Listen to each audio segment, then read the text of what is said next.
Welcome back to our channel, where ancient wisdom meets modern living. Today, I want to speak to you from a place of compassion and practicality. Life is fast, isn't it?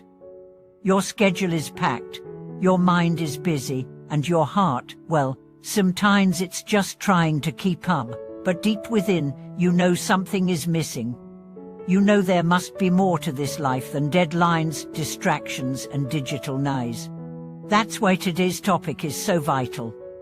You don't need to give up everything. You don't need to disappear into the mountains. What you need is a few minutes each day, just a little space, to reconnect with your deeper self. And yes, even practicing from home just a few minutes at a time can transform your entire life. Let's explore how. In the teachings of His Eminence Khenpo Sodaji Rinpoche and other great masters, we are reminded again and again practice is not about location. It's about intention. You don't need a golden shrine. You don't need hours of free time. What you need is sincerity. One deep breath with awareness is more powerful than 1,000 distracted rituals. So let's imagine your daily life. You wake up, the alarm rings, the world demands your attention before you've even taken your first step. But what if before anything, you took 3 minutes to sit quietly, close your eyes, and silently recite a mantra like Om Mani Padme Hum? Just 3 minutes. In that moment, your breath becomes a bridge. Your thoughts slow down. You shift from reaction to awareness. That one small act becomes an anchor. Throughout the day, when stress builds, you return to that breath, that mantra, that silence. And something begins to shift. You're no longer living on autopilot. You're living from presence. Let me tell you about Maya, the working mother of 2. She found herself overwhelmed: bills, chores, children, work, anxiety. She stumbled upon a video about home practice and thought, this sounds nice, but I don't have time. Then one night, after putting her children to bed, she sat for 5 minutes in silence. That's all. 5 minutes. She cried. Not because she was sad, but because she realized how long it had been since she listened to herself, to her breath, to the stillness within. She began doing this every night. Eventually, her children joined her. They sat together in quiet. Sometimes they chanted softly. Other times they just breathed. A year later, Maya didn't quit her job. She didn't become a monk, but she said, I found my peace, right here, in my living room. This is the heart of today's message. You don't need to run from your life to find freedom. You can bring the Dharma into your home, your kitchen, your commute, your relationships. Here are a few practices you can begin today, wherever you are. Morning dedication. Before you get out of bed, place your hand over your heart and silently say, may this day benefit all beings. May I walk in compassion. Mantra recitation. While cooking, commuting, or cleaning, recite Om Mani Padme Hum or any sacred syllable. Let the vibration calm your mind. Silent gratitude. Before meals, pause. Even for 3 seconds. Whisper thanks to all who helped bring this food to you, from farmers to sunlight. Evening reflection.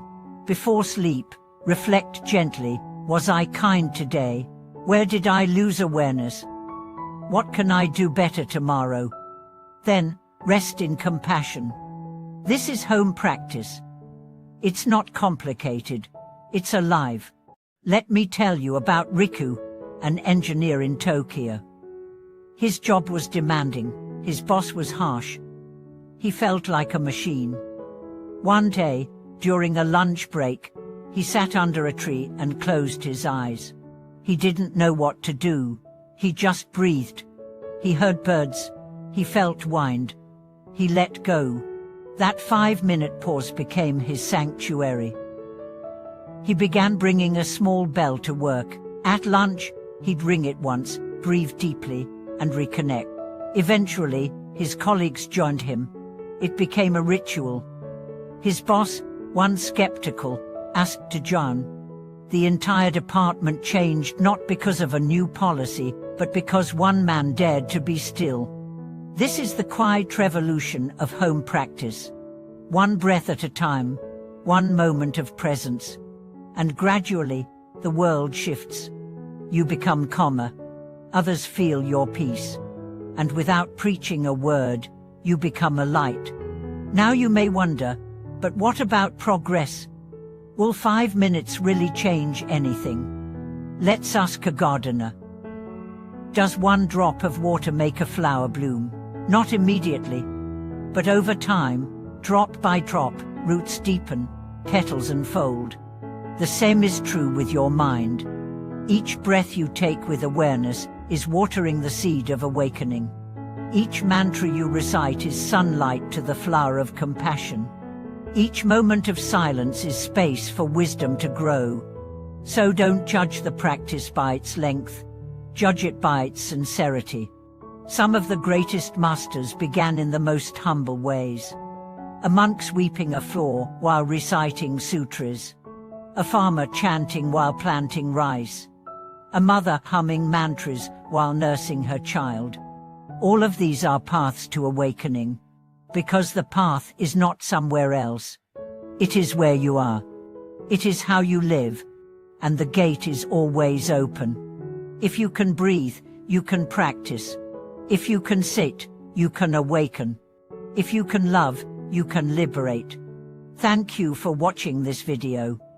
If this message spoke to your heart, share in the comments how you practice in daily life. What small rituals help you reconnect? And don't forget to subscribe, like, and return for more teachings that bring sacred wisdom into everyday moments. Until then, may your minutes become mantras and your home become a temple.